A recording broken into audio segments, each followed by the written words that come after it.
വിസ്മയ, നമ്മളിപ്പോ ലാലേട്ടൻ എന്ന് കേൾക്കുമ്പോ മീശബലി, മുണ്ടും മടക്കുത്തി, അത് അതിന്റെ കുഴപ്പം, കാല് വലിച്ചിട്ട് അടിയൊക്കെ. അപ്പം വിസ്മയ വരുന്നു, അപ്പൊ ഒരു ആക്ഷൻ മൂവി ആണെന്ന് എനിക്ക് തോന്നുന്നു. ഒറ്റ നോട്ടത്തിൽ അങ്ങനെയൊക്കെ തോന്നിയോ? അല്ല നീ ഇപ്പൊ എന്തിനാ ഇതൊക്കെ അറിയുന്നത്? ചുമ്മാ അറിഞ്ഞിരിക്കാന്ന്. നീ ഇപ്പൊ അങ്ങനെ അറിയണ്ട. കാല് പൊക്കിയിട്ടുള്ള അടിയൊക്കെ കാണാൻ പറ്റുമോ ലാലേട്ടനെ പോലെ തന്നെ? വൃത്തികെട്ടവനെ, നിനക്ക് നാണല്ലടാ ഇങ്ങനെയൊക്കെ ചോദിക്കാൻ? നിനക്കൊക്കെ ഇത്ര ജീവിക്കണം. അതിപ്പോ പറയാൻ പറ്റില്ല. ഉണ്ടോ, ആക്ഷൻ ഉണ്ടോ? അത് സിനിമ കണ്ടിട്ട് ഇപ്പൊ ഒന്നും പറയാൻ പറ്റില്ല. തൽപരകക്ഷിയല്ല. ഇവനുള്ള ട്രോഫി ഞാനിപ്പോ കൊടുക്കാൻ പോവാം. ലാലേട്ട എങ്ങനെയാ നമ്മുടെ ഇത്രയും കാല് പൊക്കുന്നില്ല.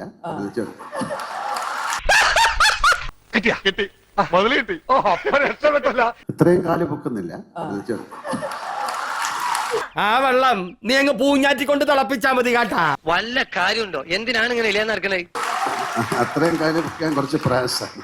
എത്ര എണ്ണം കൊടുത്തറ? ചവിട്ടി അവന്റെ അണ്ണാക്കകത്ത് കേട്ടിട്ടുണ്ട്. കൗതുക ലേശം കൂടുതലാണ്, മാപ്പാക്കണം. ചെറിയ രീതിയിലൊക്കെ ഉണ്ടാവും, അത് പറഞ്ഞില്ലേ. നിന്നെയൊക്കെ വിറ്റ കാശ് എന്റെ കയ്യിലുണ്ടാ. അത്യാവശ്യം ചെറിയ ചായയും കടിയൊക്കെ ഉണ്ടാവും. നമ്മൾ എവിടെ പരിപാടി അവതരിപ്പിച്ചാലും ഇതാണല്ലോ അവസ്ഥ.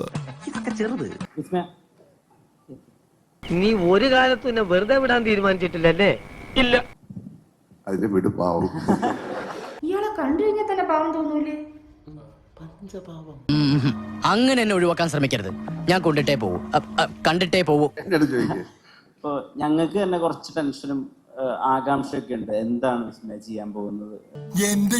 നീ ഇവിടെ കടന്ന് കൂടുതൽ അറേഞ്ച് ചെയ്യാതെ താഴേക്ക് പോ. എന്നാലും ഇപ്പൊ തന്നെ കാണുമ്പോ കുറച്ച് ടെൻഷനുള്ള പോലെ തോന്നുന്നുണ്ട്. എനിക്കാ? അല്ലല്ല, വിസ്മയക്ക്. ഓ അതാണോ? ഒരു കാര്യമില്ല.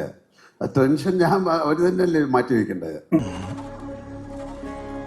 ടെൻഷൻ അടിക്കേണ്ട കാര്യമൊന്നുമില്ല. ഇതൊരു എക്സാം എഴുതിയത് പോലെയാണ്. നന്നായിട്ട് എഴുതിയാൽ ജയിക്കും, മോശമായിട്ട് എഴുതിയാൽ തൂക്കും. ഭയങ്കരമായ ആള്. വെറും ഭയങ്കരനല്ല, ഭയങ്കരമായ ആള്. ഈ നാടോടിക്കാറ്റ് സിനിമയിൽ പറയുന്ന പോലെ ഓരോന്നിനോരോ സമയം കണ്ട് ദാസ. അപ്പൊ എല്ലാം പറഞ്ഞോലെ.